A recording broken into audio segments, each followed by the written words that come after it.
Festus, you lost me. Sorry for that.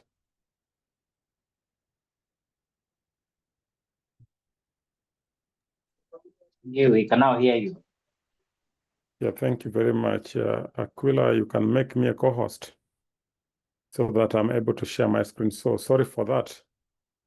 I just began saying that having gone through the entire process of recruitment,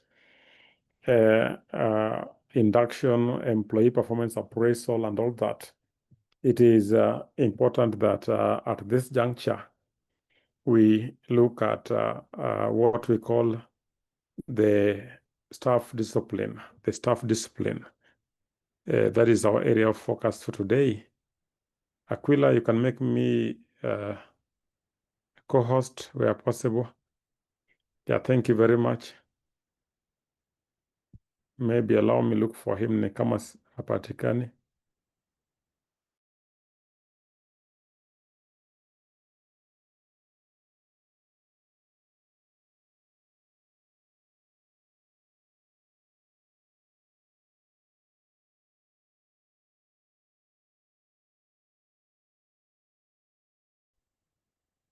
Nimetoka nikarudi. Weka tena, nimetoka. Yes, thank you. I cannot share. Yeah, Festus, can you hear me?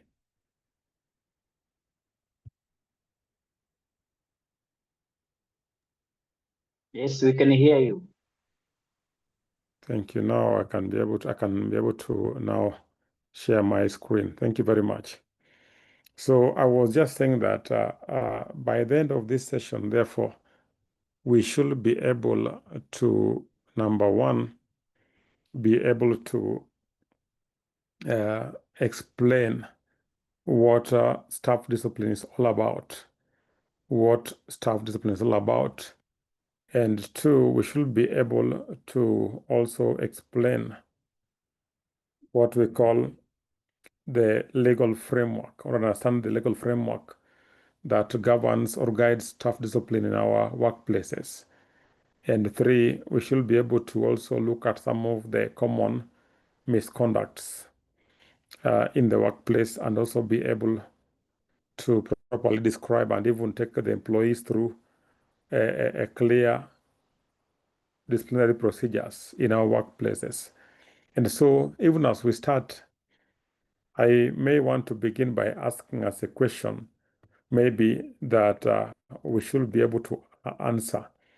And the question goes like this, that in your workplaces, what are some of the common disciplinary issues that you usually experience in the workplace? What are some of the disciplinary issues, the most common disciplinary issues that are very common in your workplaces? Probably we can begin by discussing this even as we move on to the next slide, probably. What are some of the most common disciplinary issues in the workplaces? Any volunteer?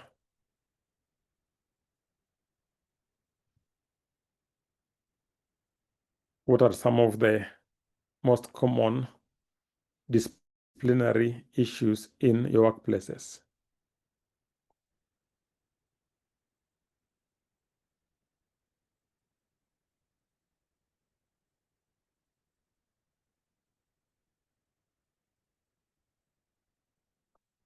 Are we able to contribute?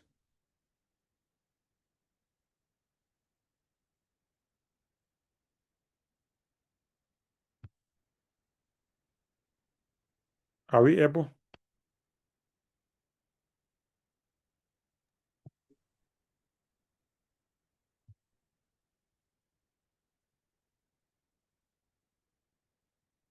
Are we together or I'm alone so that I can know whether to lecture or to share? I can hear you, Daktari. What about the rest? I can hear you, Daktari.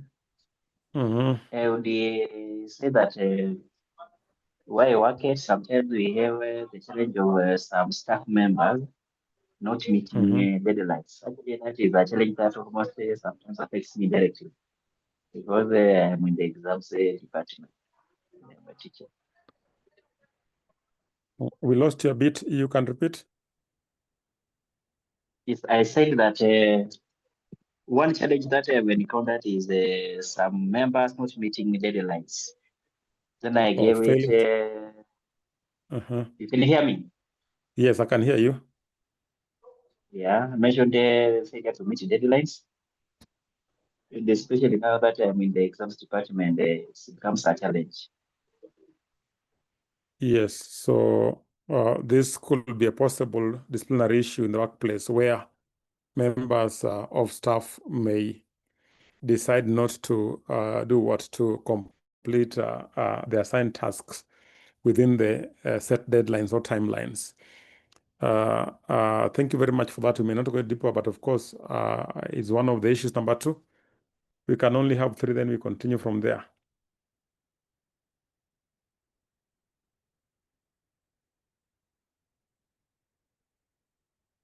Any other disciplinary issues?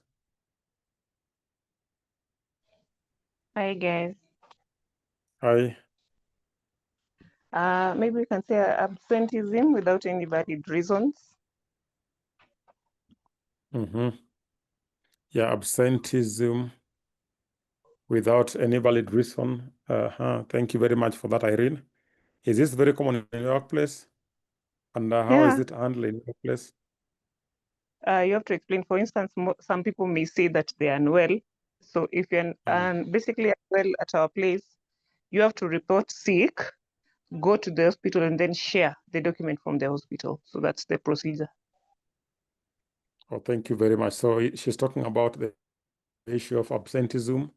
Of course, we can even add the issue of lateness and others, where employees choose to come to work later than the required time.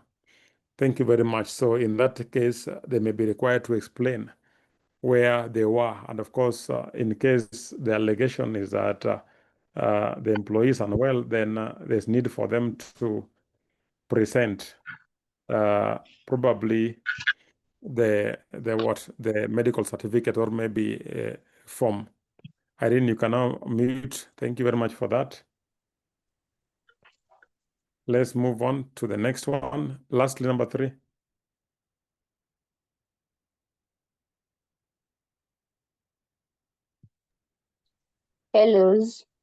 Hello, Monica, go ahead.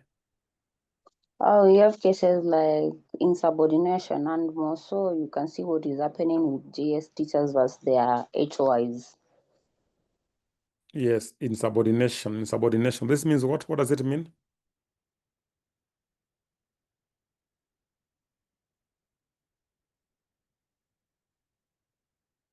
Monica, probably you can explain to us what does this mean? Insubordination.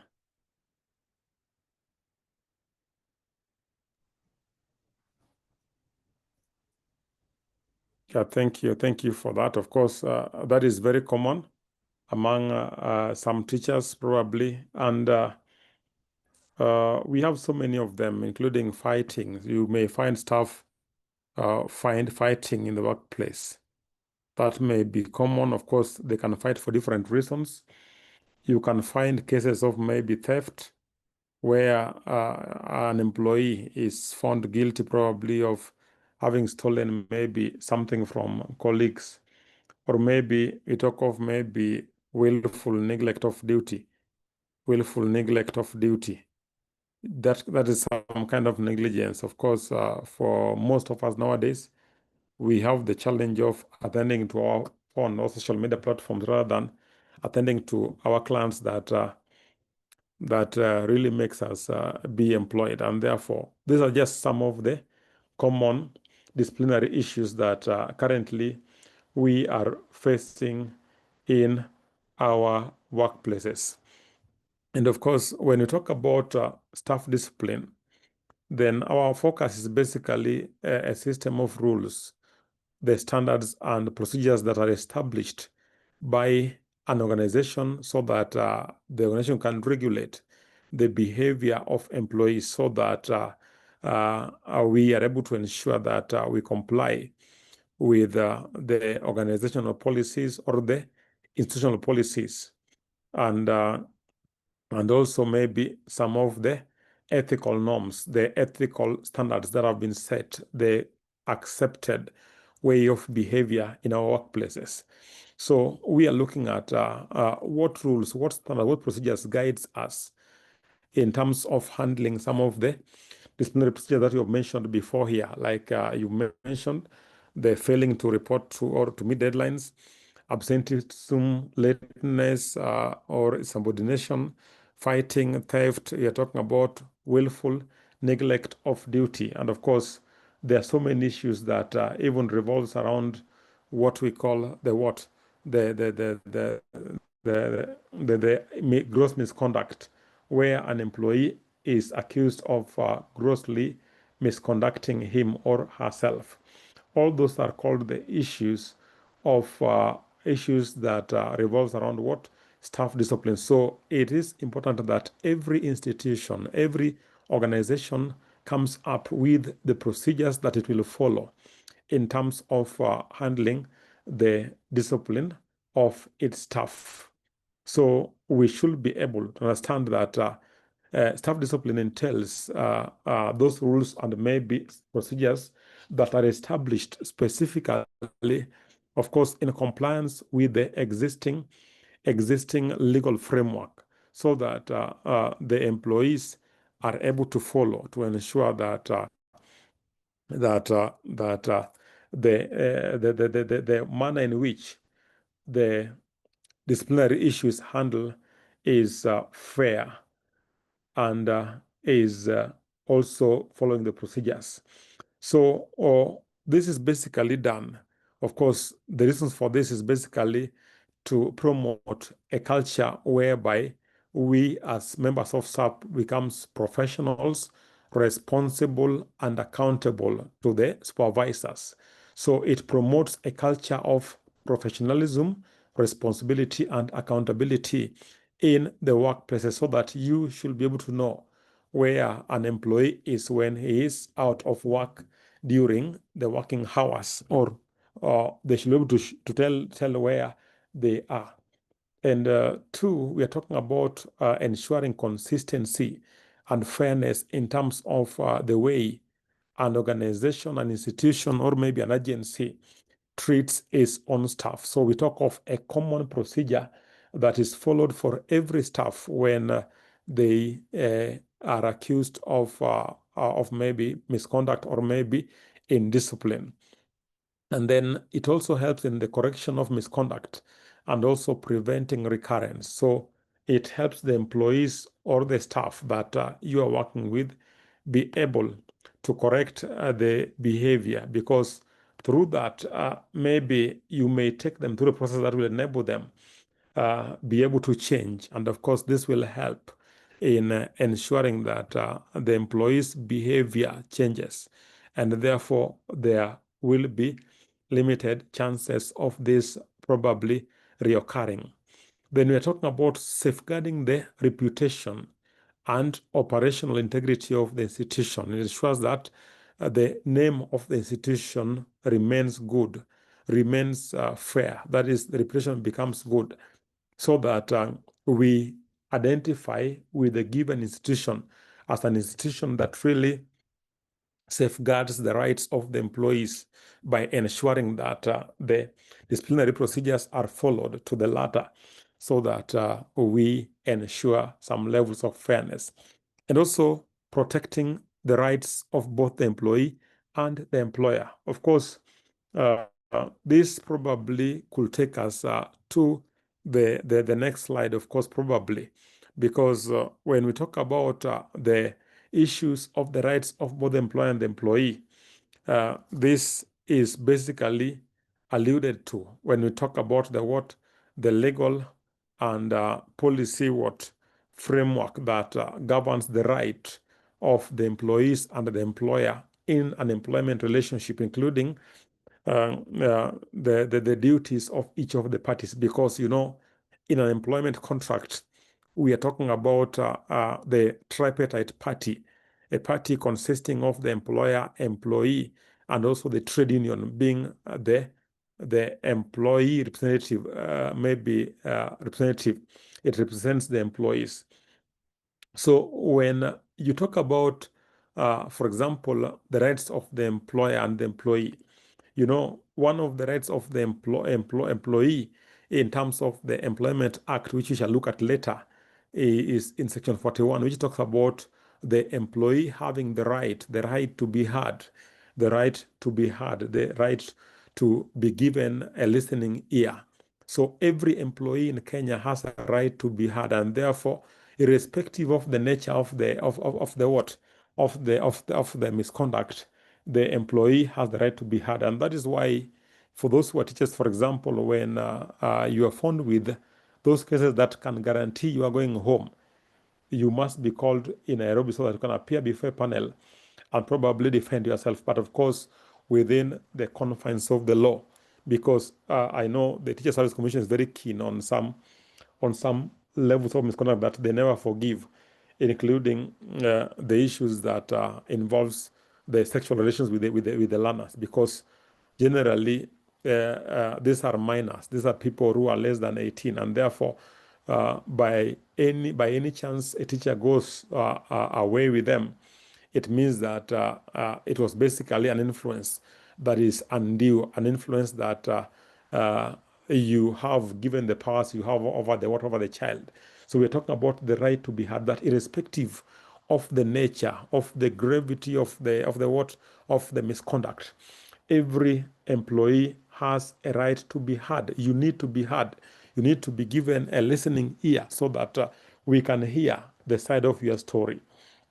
And two, we are talking about the Section 43 of the same Employment Act, which talks about the proof of valid reason. That is, it is the duty of the person who is accusing the other party to prove beyond reasonable doubt the reason as to why they're accusing the other party. That is, you need to provide a valid reason why the case should be heard. Then talk about the grounds for summary dismissal. Of course, this could be so many, of course, ranging from gross misconduct. We are talking about an employee being summarily dismissed by the employer. Of course, remember, we are talking about the ways in which unemployment relations can be terminated. One of them is redundancy. We are talking about summary dismissal. We are talking about resignation, and we are talking about what we call there are four ways of terminating contract. Of course, maybe mutual agreement by the parties. You can just decide that you end the contract, or where probably the contract is ending when you had a 3 to 4 year term contract. Then at the end of the year, when the contract ends, then you really need to go home. So we're talking about Section 44 makes provision for summary dismissal of the employees. Under what situations can employee be dismissed? For example, in the case that an employee is accused of gross misconduct, an employee fights in the workplace, and an employee also does what we are talking about, gets intoxicated during working hours. That is, you go and take a little wine during working hours and you get intoxicated to the level that you are unable to deliver your work. In the case that you absent yourself from the place which is designated for you to work in that case, we are talking about the cases for what? For summary dismissal, when the employee cannot be found in the place where you are meant to be. You remember that in any employment contract, it must state clearly where you should be able to carry out your duties. Where is your offices? Where should you be working from? Is it working from home, working from the offices, or working virtually? Which one is which? So in the event that an employee absents himself from the place of work, then that is a gross misconduct that can warrant what we call the summary dismissal. Again, the same act talks about the issue of what amounts to unfair termination. Unfair termination probably comes from cases whereby an employee is being sacked because they are pregnant. In that case, that is very much unfair dismissal. Unfair termination in the case whereby you are terminated without being heard. That is unfair. Unfair in terms of where you are disciplined and you are not given chance to have a witness even to help you do what witness. You are being disciplined and there is no supervisor present in that disciplinary committee. In cases whereby you don't follow the exact disciplinary procedures, in that case, those are called what? The unfair termination. Unfair termination can be arising from different sources. So that is also given. Then we have the burden of proof that it is the duty of the person who has filed the case to prove beyond reasonable doubt that he has got a reason to sue you probably. Talk about the remedies. What are the options you have? What are some of the remedies that as an employee you have? For example, reinstatement, or maybe you talk about compensation for damages caused. For example, the damages caused to the extent that you have suffered damages. For example, as when you lost the job, probably your house was auctioned. That is damages caused that you have suffered.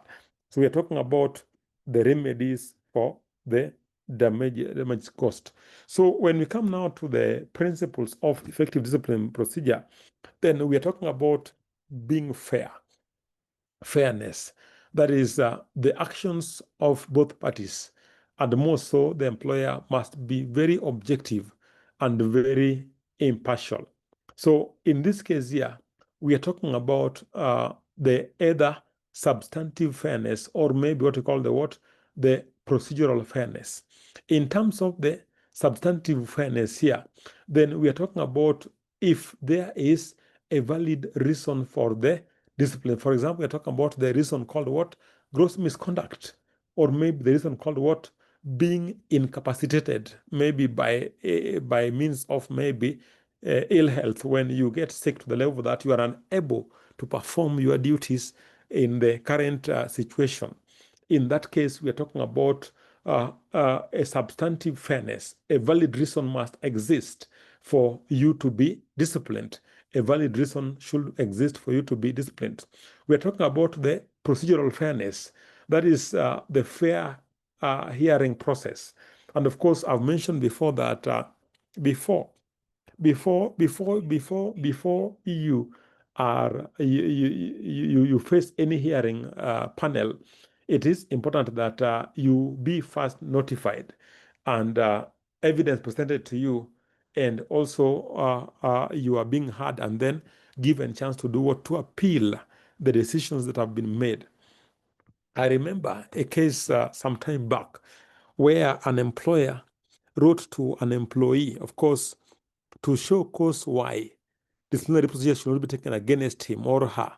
And then at the same time, the same letter, in the show cause letter, the employee indicated that appear before a disciplinary committee on 10th of October 2025. So you are being asked in the show cause letter, one, to show cause, and number two, appear before the panel. Remember that these things cannot go together. You must do one, then do the other. So the first thing is that you show cause, the employer reviews the what the response to the show cause. If not satisfied, then now you can be asked to do what? To appear before the panel. So in such a case, the employee refused to show cause, but instead appeared before the panel.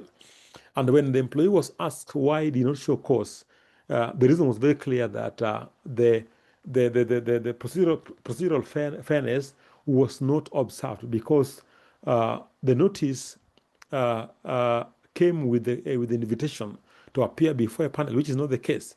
You need to be notified first of the issue that has been raised against you, and then you are given time to show cause why. And of course, I'd mentioned earlier that we are even required to do what? We are even required to do what? We are allowed by law to have a witness accompanying you before any disciplinary committee or procedure. So in the event that you are facing a disciplinary committee, you may choose not to go alone. And of course, upon requesting, you should be able to be granted that chance to go with somebody to support you in the discipline. And of course, this can be a colleague or can be a supervisor. And the case I was giving you is that the employee refused to do what? To show cause, because you cannot show cause and also appear before the panel. And eventually, the employee was freed because indeed that was very unprocedural, because you cannot do the two at the same time. So we're talking about the procedural fairness, where we're talking about the fair hearing steps. The fair hearing steps. That is the step beginning with the notice. You can be told about this orally, the written one, or things like that. So we look at the step by step, the oral, written, first warning, second warning. We shall look at them as we continue. So we're saying that both the procedural and also the substantive fairness must be satisfied for every lawful disciplinary procedure to go through in the workplace. And of course, number two principle is the principle of consistency, the principle that requires that similar offenses should result in similar consequences. That similar offenses should result in similar consequences. Like we're talking about the issue of maybe robbery. If it is dismissal, please let it cut across all the employees, irrespective of how you as supervisor or as HR, you may be relating to them. So let's ensure that the similar offenses results into similar consequences. We talk about the transparency here, and we are saying that the procedure must be clear and communicated. That is why we are requesting that every workplace, every employer must be able to come up with what we call the disciplinary procedures that is very clear to tell us what steps must we go through. For example, we're talking about the step where maybe allegations are made. Then upon that allegation is made, probably the employer does very brief maybe investigations. And then upon investigations, the employer can now do what? Ask the employee to show cause why we should not take what? Disciplinary action against them. Then from there, the employee responds. So after the response, the employer evaluates the response, and in case the employer is not satisfied, then we are talking about the employee basically invite the employee for hearing, together with maybe representation. Who can represent him? Maybe you can send someone to represent him in the hearing stage. So we talk about the employer should invite the employee for hearing, or send a request for what? Representation. And then from there, we talk of now the hearing or the disciplinary hearing. And then we have got the decision is being made, and the outcome is written in a formal way. And then we now give room for an appeal. And finally, we talk of the keeping of the records as may be required within the institution. Any question, please, for me?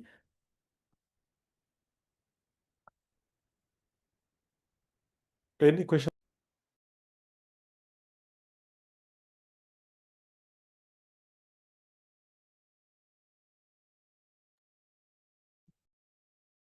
Festus, are we together? And all of us, Irene, are we together? We are together. Yes, Have we are. you lost me somewhere?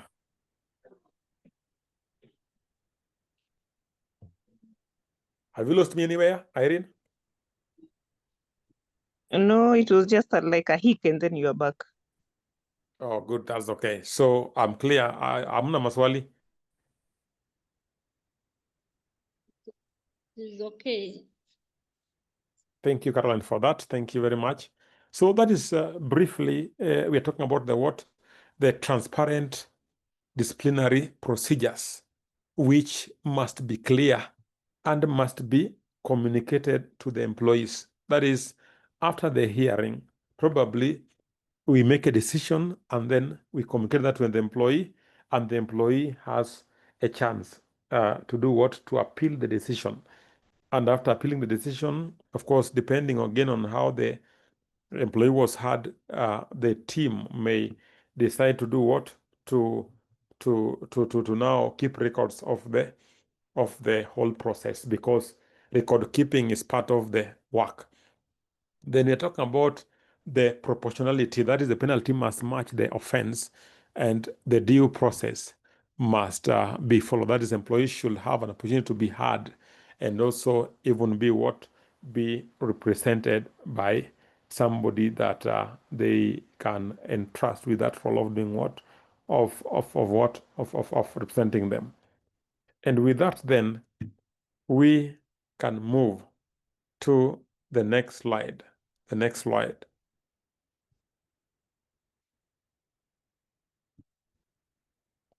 Of course, we can discuss this in our chat box, please. You can just put your answers there. What are some of the legal and policy frameworks guiding staff discipline in your workplaces? Please put the answers in the chat box so that we're able to go through them together. Somebody has mentioned everything. Thank you, Patrick Schinder, for that. Let's now put our answers for the question on our screen.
I'm waiting for your answers, please, to this question here. Thank you.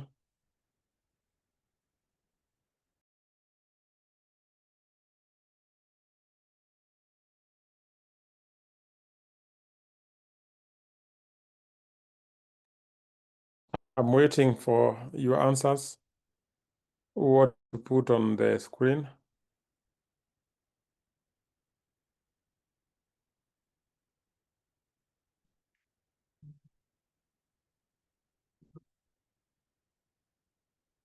Thank you, Festus, for that.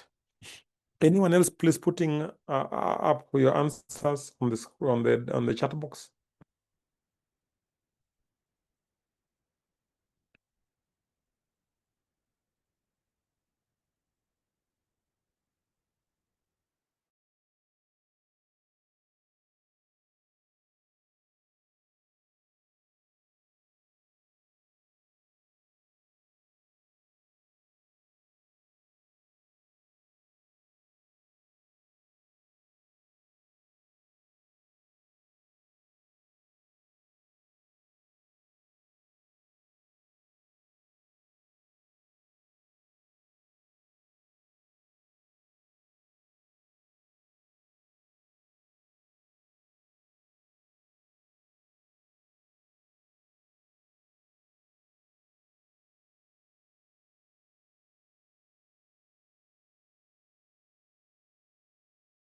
Yeah, we have chosen not to talk, but it's okay. Let's continue, please.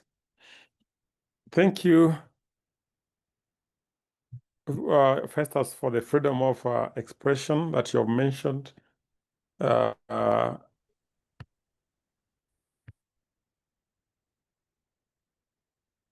Thank you for that. Also, thank you. James has mentioned the constitutional guidelines.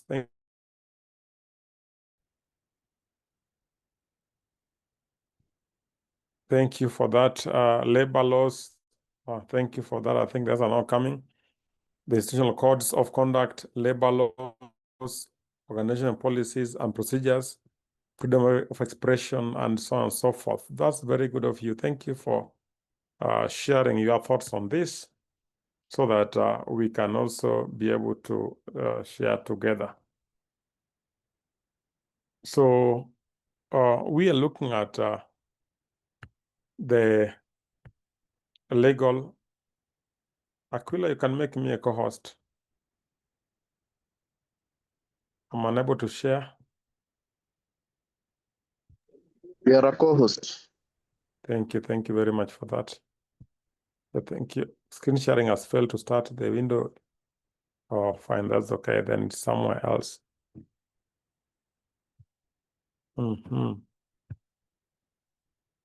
Let me try again. Yeah, so we are looking at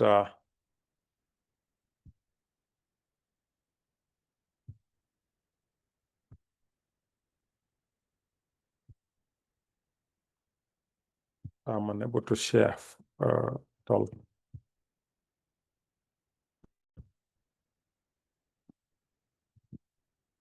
Oh, so that's okay. Let me just get the end again. So we have got this.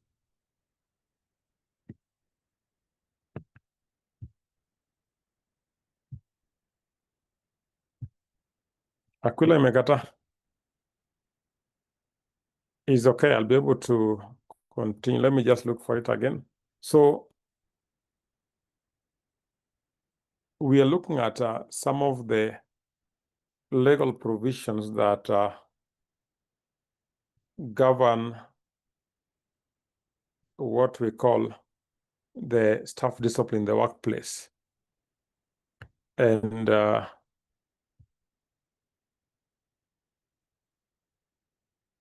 is this?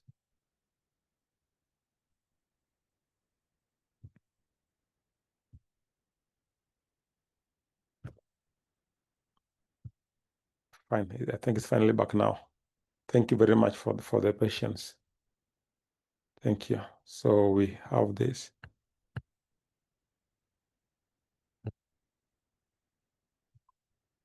Yeah, so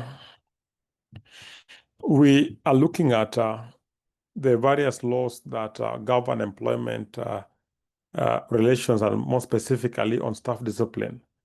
And you are all aware that all these laws that we are talking about here draws from the Constitution. They draw from the Constitution of Kenya, because the Constitution of Kenya basically requires that we uphold fair administrative action and labor rights, that the employees should be treated with a lot of fairness and with a lot of transparency, because they are human beings that have got rights that should be observed. Then the Employment Act, of course, this is the main law that now governs employment relations. It governs how the parties involved in an employment contract should be able to relate. And of course, it provides the legal procedures on the employee termination, recruitment, discipline, and even grievance handling, because it talks about, for example, like I indicated earlier, when you look at Section 44 of the Employment Act, we are talking about the causes of maybe summary dismissal. That is, it is the discipline now here. And we are talking about what can cause summary dismissal. And of course, we are talking about the drunkenness at work, that you can drink, yes, but when you're at work, ensure that you are not under any influence of the alcohol. Talk about theft and fraud. Talk about fighting. Talk about insubordination. Talk about what we call the willful neglect of duty. Talk about maybe absence without leave. All this may warrant what we call the summary dismissal of the employee. So the Employment Act makes provision even on the rights of the employee. Like we talk about the rights to the leaves, the right to the annual leave, the right to the paternity leave, the right to the maternity leave, the right to we talk of what the one when you are sick is called what? Compassionate leave, the sick leave, yes. So all those are within the Employment Act. It makes provisions on how long the employer can keep you as an employee when you become sick, or in the event that maybe something occurs. So we talk about the rights of the employees. So that is the Employment Act. The grievance handling procedure. That is, a grievance is basically a complaint, probably has not been presented officially. You just see people behaving in a way that is very funny. That means that probably they have a grievance. But when this is now reported to the respective authorities, now it becomes now probably a dispute that now needs to be solved. So we talk of the grievance and dispute handling procedures in the workplace. Then we'll talk of the Labor Relations Act of 2007, talking about the employer-employee relationships. That is including the collective bargaining agreements. How should we enter into collective bargaining agreements? How long should this take?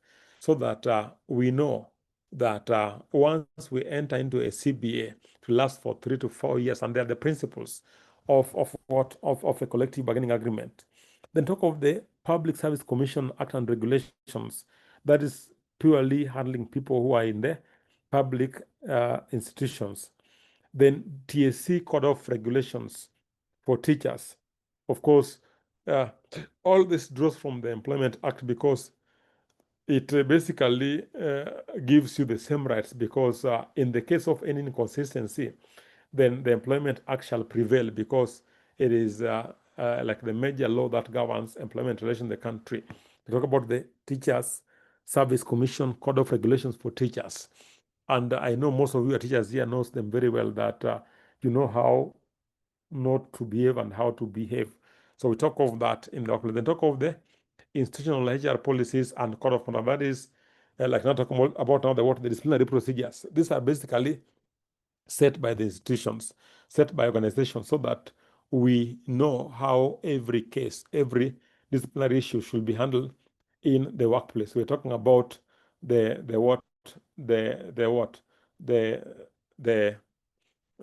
disciplinary and grievance handling mechanisms within the workplace. That is briefly on the institutional policies. So even schools, you are required to have what we call the institutional policies and even procedures that govern how you handle discipline internally within the workplace. That is, before you present to the next level, there must be a level that should hear it, including the boards of management. They have a role to play in terms of the staff discipline, because a report should be tabled before them, or they should be able to write a report concerning how the matter has been handled. And then based on that, the report, the respective authorities may be able now to make decisions. So it's saying that like we looked at the principles before, is that as we look at the entire concept of discipline, it is important that we take note that the employees have the right to fair hearing before any disciplinary action is taken against them. That before you issue a written warning, it is important to give what we call the oral warning. And of course, you can do an oral warning, but also do it also in writing by saying that, by notifying the employee that this is the written evidence of an oral warning on this and this date here. Then write to representation, that is on all disciplinary issues, that is, the employee has the right to be represented in any disciplinary hearing, because mwalimu wa CRE hajui mambo ya HR, whereas you are facing people who knows the HR policy. So it's good that you can be accompanied by somebody who has got some knowledge in maybe HR issues, so that they can either support you in talking or talk on your behalf. So you have the right to representation by a colleague or even by the legal officers, and appeal mechanisms and timelines must also be clearly stipulated to tell us what is the procedures that we need to follow in every case. Any question, please, for me? Any questions, please? Festus, can you hear me?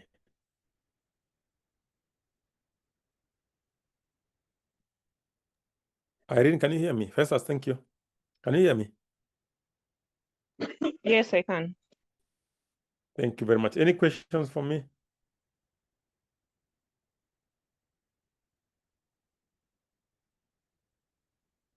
Any questions from any of you?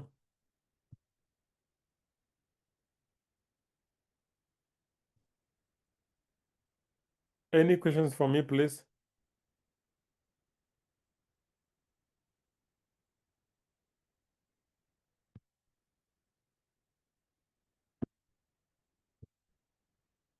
So then we can assume that there are no questions.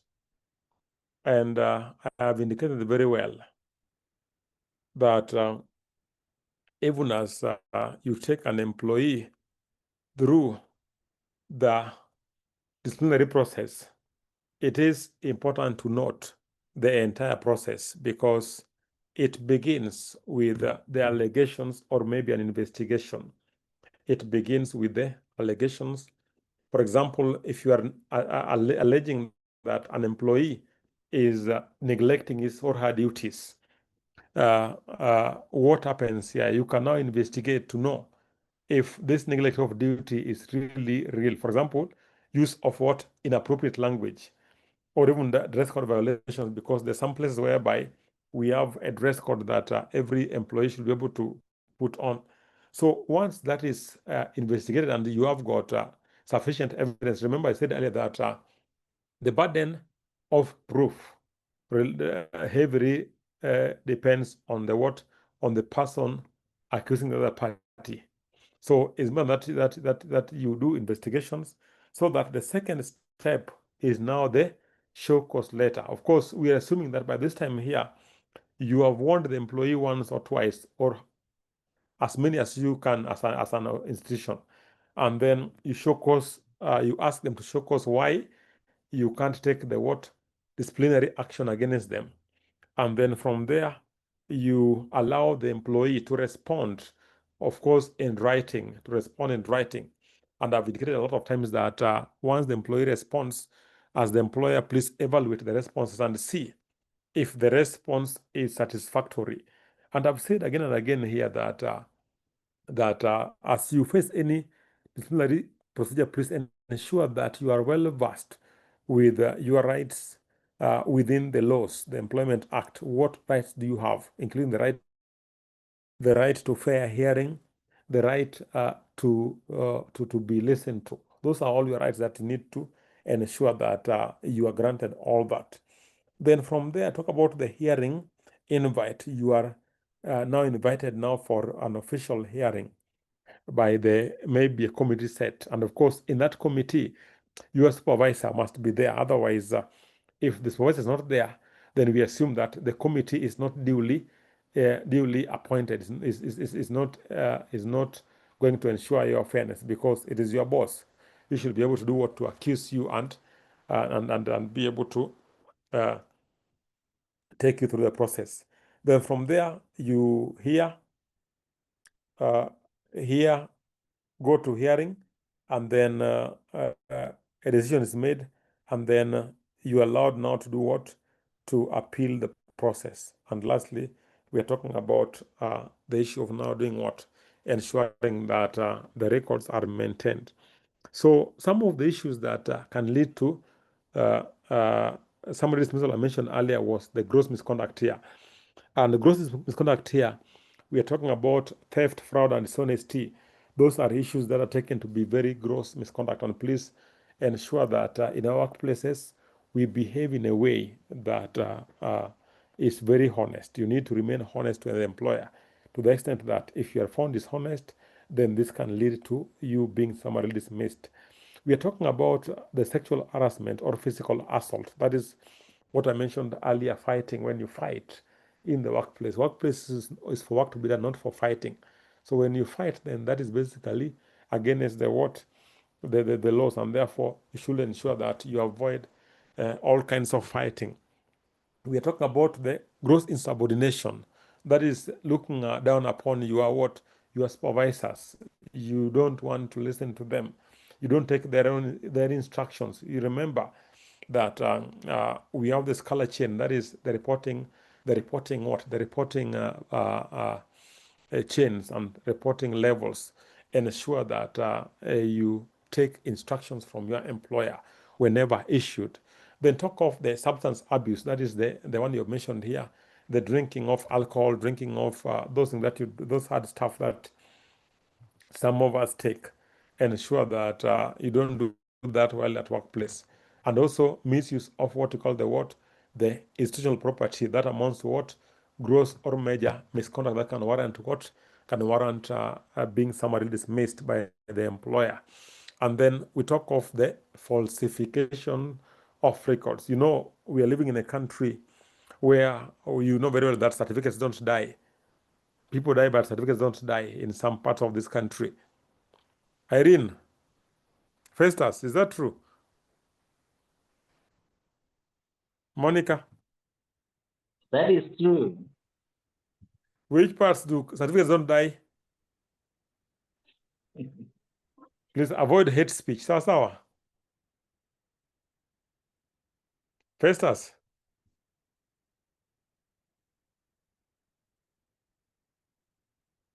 Festus? Yes, sir. Are you avoiding I'm hate speech? Is saying that right? Yes.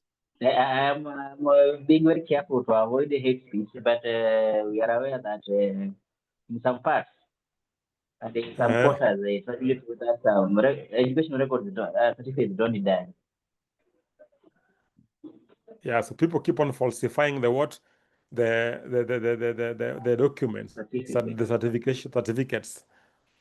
Yeah, so we are saying that if you are found guilty of falsification of records or certificates, in that case, then you will obviously be accused of gross misconduct, and therefore you will be sent home.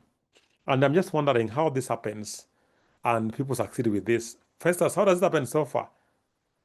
How do you just pick some certificate and work with it even for 10 years without being noticed? Irene?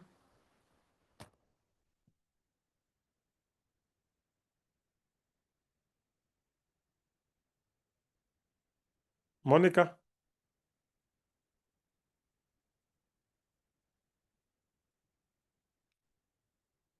Jonathan?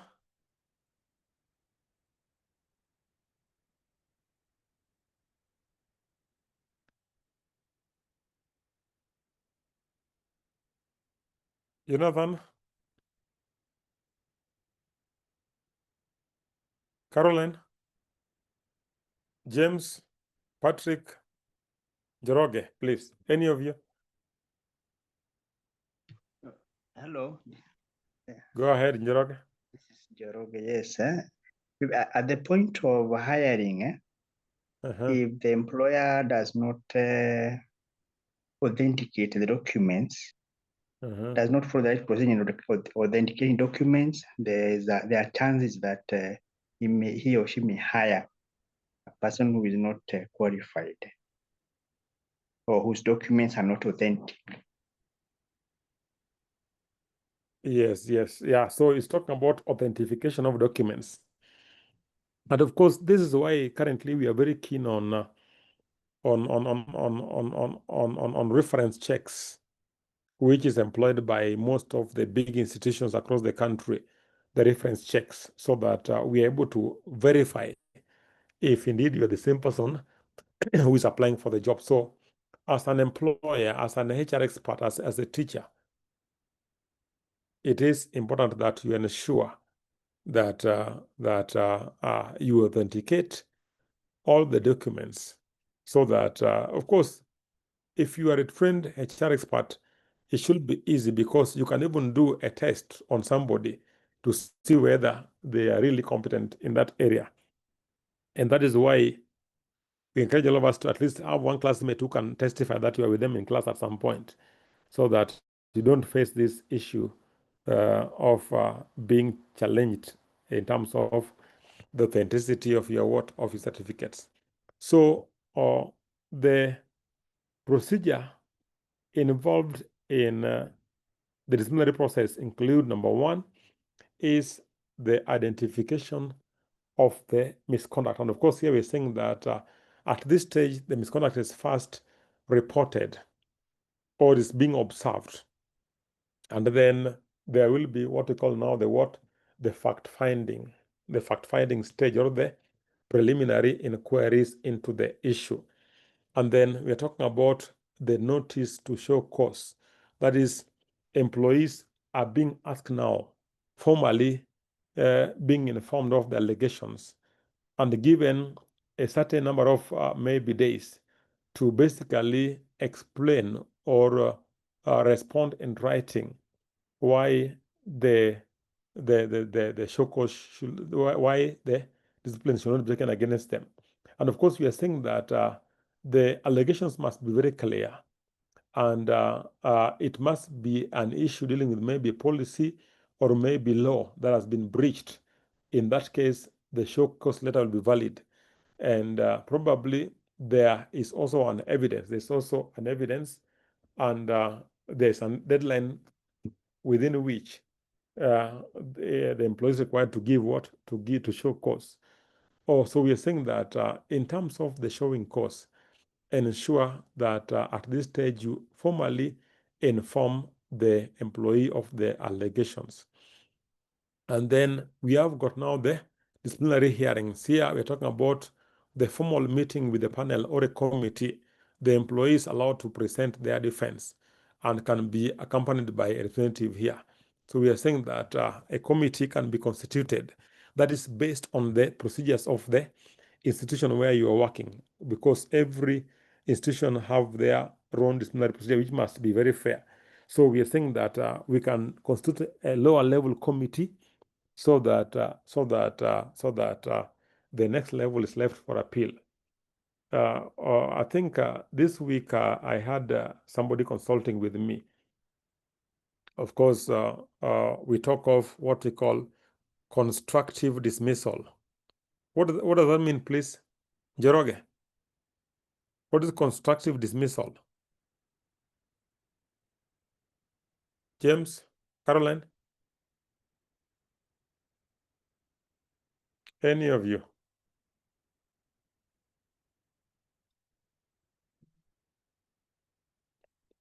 Any of us?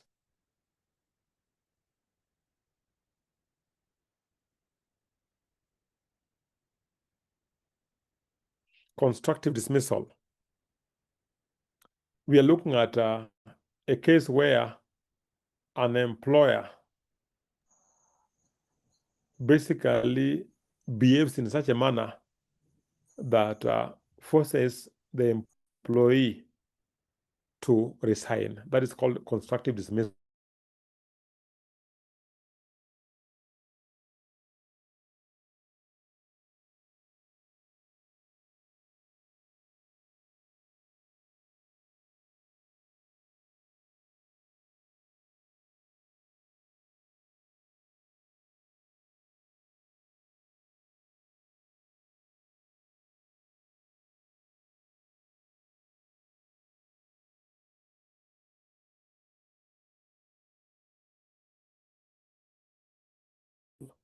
You may not be given an official letter. Oh.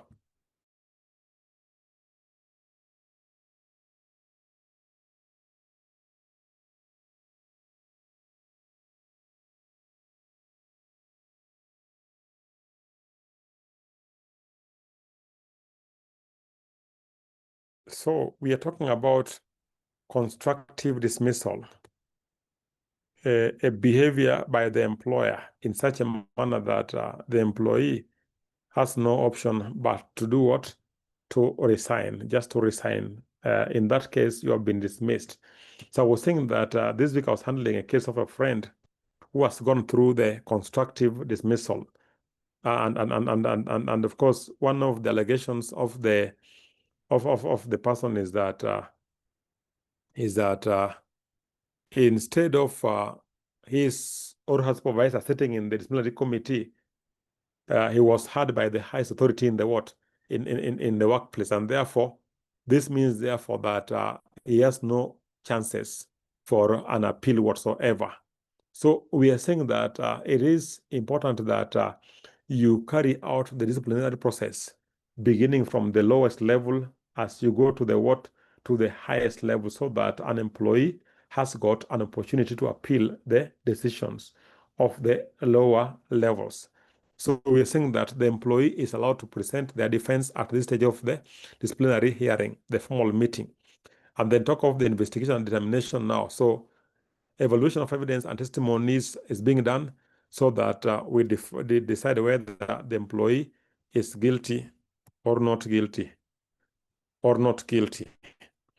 So from there, we talk about the sanction. That is, what options does the employer have? Probably they can give the employee a verbal or written warning, or they can suspend the employee. Suspension, that means either it's done with or without pay. You're told to stay at home for a while as further investigations are being done, or you may also face what we call demotion. You can be demoted, or probably you can be terminated, or you can be dismissed. And then number 7, talk about the issue of the right of appeal. The right of appeal. The right of appeal, that is appeal to an internal review body or internal labor tribunal within a set period. Of course, the time period is always adequate enough, because in some cases, it gives you as even as long as maybe 2 years within which you can appeal the decision of the employer. So it is important that we ensure that we create avenues for appeal by the employees. Then we have got the documentation here. We are talking about all steps, and communication must be documented and filed. And of course, as an employee, please ensure always that when you are facing any disciplinary procedure, you also ensure that you have got evidences. You also keep your own records that you are able to refer to. That's why we really encourage the written communication, like the emails, so that you are able to defend yourself where possible in case you are being disciplined. And of course, I see if you have many teachers here, I think there's a potential most teachers, because in some cases against minors, there are evidences of even chats, text messages. So with those kind of evidences, there's no way you can deny that you've not had an affair with the learner in that school. So written evidences are always a record that remains for a long time, and so it's important that we ensure that there are no evidences, or we keep evidences where required for us to be able to go through our case. Any question, please, for me? Any question for me? Any questions for me? Yes. Yes, go ahead. Yeah. Okay. This is a question that a fellow colleague has been asking me, as I told him that I'm doing the HR. So he was talking Yes. about the issue where maybe if a person is facing the disciplinary procedures, can he resign? Or there are no chances of those kind of resignation? Thank you very much. Yes. Victor?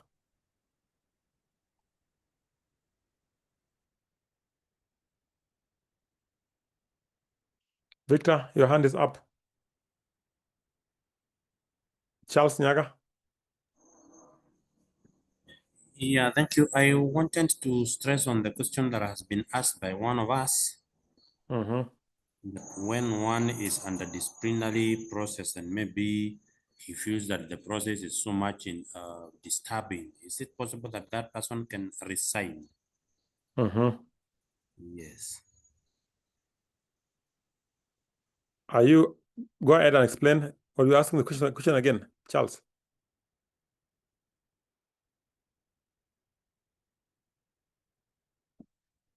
Yes. Go ahead, Charles. It's a question that I'm asking. Oh, you're asking the same question again? Yes, yes. Good, thank you.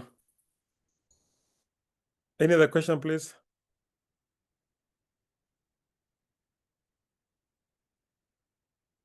Yes, thank you very much for that question. And of course, we can agree together because the Employment Act makes provision on the circumstances under which an Employment Act can be, an employment contract can be terminated.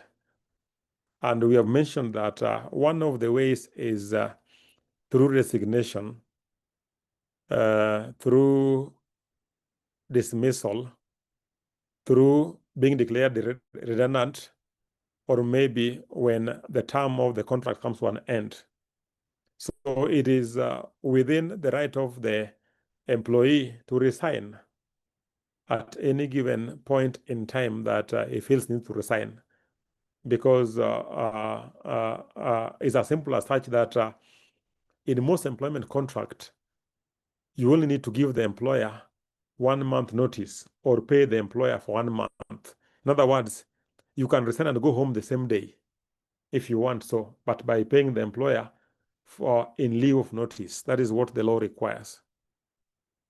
So as to whether you are facing an affair, maybe disciplinary procedures or not, and then you want to resign, you can resign at any given point in the life of the employee. You are free to resign anytime, because maybe you are sometimes you are also avoiding the adverse effect of being dismissed. Charles, are you getting me? Charles, are you getting me? Yes, I'm getting you fully. You know, sometimes when you're dismissed, it may be not very easy for you going forward. So sometimes for you to avoid those kind of consequences, then it's just easier that you release yourself earlier. But of course, the best thing is that we say in the other world that you hit before you are hit. So don't wait to the extent that the procedure begins and then you resign. You can even resign as you see the procedure forthcoming. You can be able to resign early so that you don't wait until the procedure has been commenced, then you now submit a letter.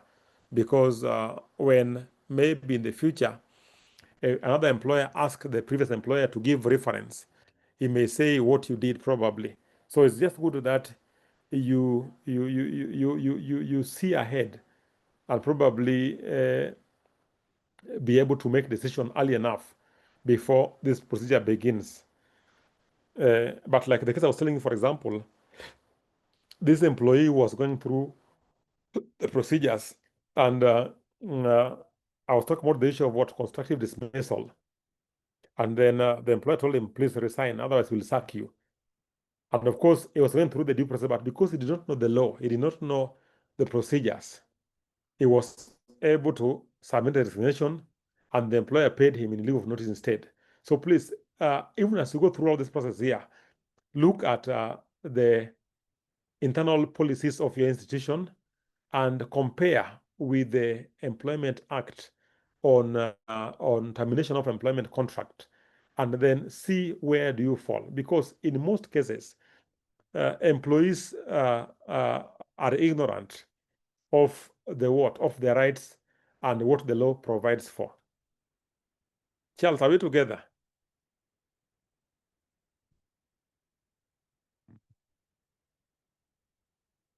Patrick, are we together? So in this issue, it's this colleague here, he went through the disciplinary act. He went to face the disciplinary panel. So after the validation of the grievances, he was dismissed. So after the dismissal, we have said that there's the right to appeal. So this colleague of mine is a teacher. He appealed, and the teachers' commission there also brought a letter confirming that his appeal was received, and he had to pay for the amount that is supposed to be paid for the appeal. But up to now, it's almost 7 years.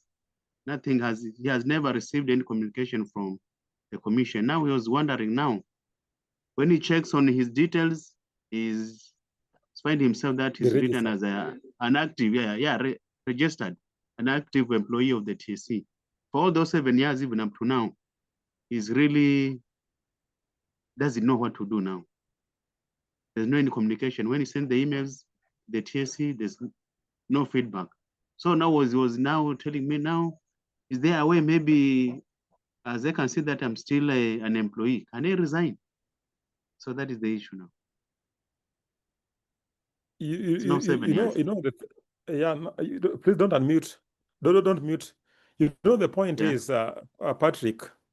Yes.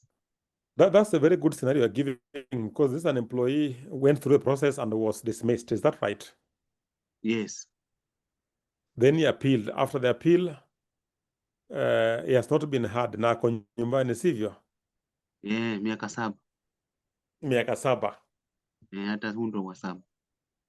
He can follow up immediately, please. Let him follow up and no, because after having acknowledged the receipt of the appeal, yes, was he had not had up to now? So what is the problem now? He's been doing emails and nobody's responding. So the best way for him to win that case, because that means he can even be paid for the 7 years. Yeah. I hate a lawyer. That's the easiest way. That's the best way now. Asiende kivyake, because they'll be able to pin him down. Okay. Because probably the letter was sent for him. Come on, active for TSC, because one thing I know is that if the TSC sacks you, then you are being deregistered. Is that right? Yeah, that is it, I think. Yes, so if it's registered, then it means that it's active. That's the point so far. So at this point now, you engage in a lawyer. Is that right? Okay. Yes, so that the lawyer follows, writes a demand letter to the employer, asking the status of your appeal for the 7 years. Okay, thank you. That's a good advice. I'll also share. And of course, also everyone asking for damages, because if somebody does not reply to your appeal for 7 years, that means something's wrong somewhere. Yeah. So you want to know where the appeal letter was, where you asked to appear after the appeal. Now, how kuitwa? He paid how much? Yeah. Good money, is that right? That was required. Yeah. That money should be earning interest, because you cannot deposit money for someone and the case is not hard for 7 years, and you are at home. No. Yeah. Okay, I'll advise him. But generally, according. Yeah. Yeah, 7 is a long time. That's an employee so far, seemingly, because it ought to have been registered. Okay, thank you. And as you do all this, please, even have a record of the fact that you are an active teacher. The only question is that, haendi kazi because hajaitwa for the appeal. Yeah. And there's a way lawyers play around with that in terms of the law itself. Okay. Yes, like I'm saying, Patrick, most of the challenges with the teachers is the fact that you always prey on the sheep. Is that right? Yeah. Hiyo ndio shida kubwa sana yenye hakuna kusamehewa, sivyo? Ndio. But the thing is that why you guys end up being successful, because you get intimidated very early. You start talking without involving somebody who has got some HRX maybe experience and skills. So before you handle a case like that, you need to respond in a way that you are within the law, not within your normal knowledge. You now apply the law in terms of responding to any show cause letter. Yeah. And you'll always be safe, whichever is the case. You'll always be safe because you confine it within the law. No, not within the hearsay, within the law. Yeah. Yes, you will demand for evidence if there's evidence for you.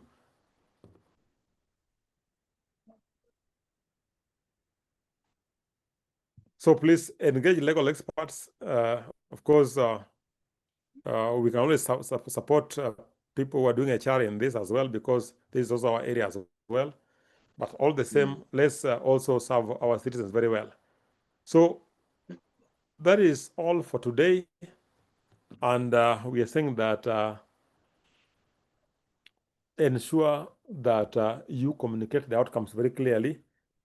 You uphold the confidentiality at all the stages, and also use an impartial disciplinary committee even as you carry out the disciplinary procedure. Otherwise, with that, I think I may not be able to say much. We began on time, and so we always end in time. Any question for me, please, again? I have a quick one. Go ahead, Irene. Okay, not on today's topic though, but kind of related. Mhm. You remember when we were doing the HRM introduction, Mhm. when we were talking about the hours that we work, I told you us to work for Mhm. 52, you remember? And then you Yes, told yes, very well. me that Yeah. we're supposed to be working for like legally 45 hours per week. You Mm. remember?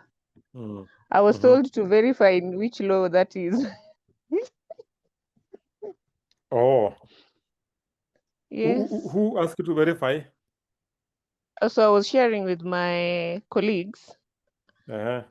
So one of them was our operations manager. So they were Yes. like, hey, that one you have to give evidence where it's written so that we can show the boss. So I was like, okay, let me just not rush for that fast until I get the exact place that is. Yes. Mm-hmm.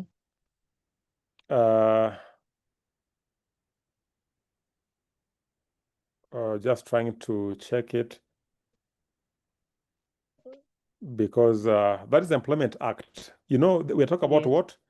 We are talking about, you But know, like I mentioned, now the I hours. mentioned, I mentioned one is that you work for 8 hours per day. Is that right? Mm-hmm. And I But mentioned now I that told us you we must do more. Mm-hmm. you must have at least how many rest days? At least one rest day. Is that right? Mm-hmm. That one we For have every one, 7 yes. hours. Is that right? Do we agree on that? Is that Mm-hmm. okay?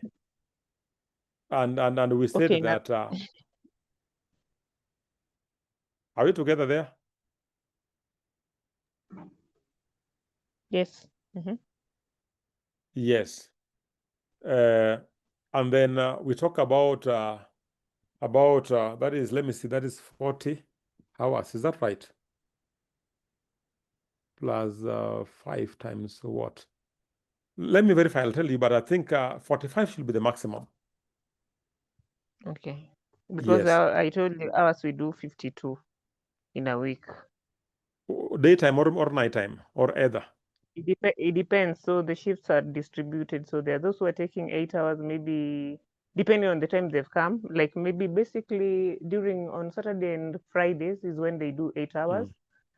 Alafu from Monday through to Thursday is when in between they have offs, but you'll find like morning they are on 6 hours home, and then the next day maybe they'll be on a straight shift of 12 hours, you know, that way, yes. But basically Yeah, the whole week adds to 52. but nikuulize, barua yako inasema nini? Employment letter? Okay, it doesn't have like the hours like specified we're doing this hours. You see what's happening there? Those are now how employers now play around with it, because hawezi andika hivyo. Kuna vile wanachezanga na hiyo, isikuwe ya kwamba mnaandika hiyo kwa employment letter. So it's not express, is that right? Yes. It's not express, is that right? It's Yes. under unwritten laws, is that right? Unwritten laws. That is how it is normally. They play around with it so far. So it means, therefore, you may not verify how long employees work in that case. Okay. Because haiko kwa barua. When you go in, do you sign in and out? Okay, we have that. Yes, we have that, but some of us don't clock in. But we have that. Yes, we have the gadget. Like people should clock in and clock out as they go. But of course, you probably you're extending your work. That's upon you when you're leaving the workplace anyway, because the employer doesn't chase you away. So end of the day, there are things that you may not be able to because now you still haiko barua yako. So we are very keen in terms of as a employee, we're also very keen on what are some of the loopholes you need to fill, because aweza andika kwa barua yako hivyo. True.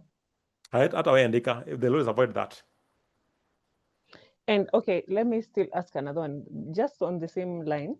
I used to work somewhere whereby, yes, we still used to clock in the same way we do here.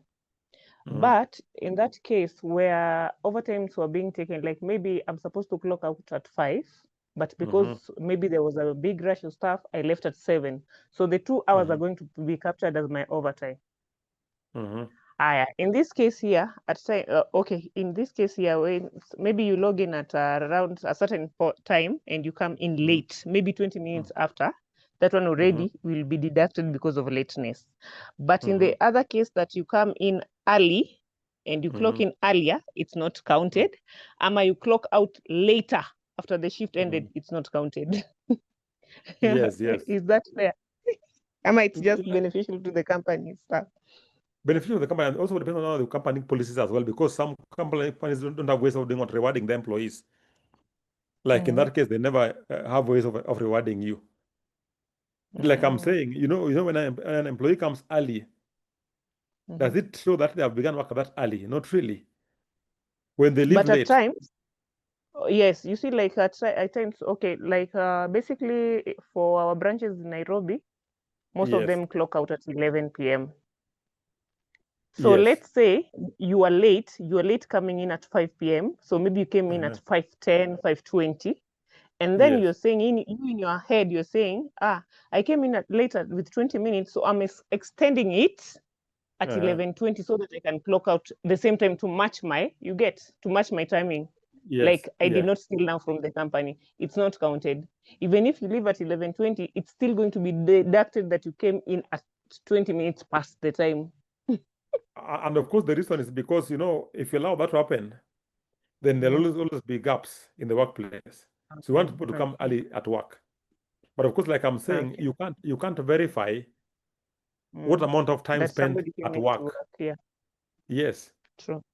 Because somebody could be in Facebook the whole day, for example. Sure. And that is why sometimes you cannot verify. The issue is now the employees have to do what? Ensure that you come to work on time, all of you. That's why they're putting the penalty on lateness. Okay. But for extension, maybe you are telling stories. Why should I pay you? Unless, unfortunately, unless the evidence with the kind of people I'm working with, I know they cannot waste even a single minute after their clock out time. They can't. If it's not work, they can't.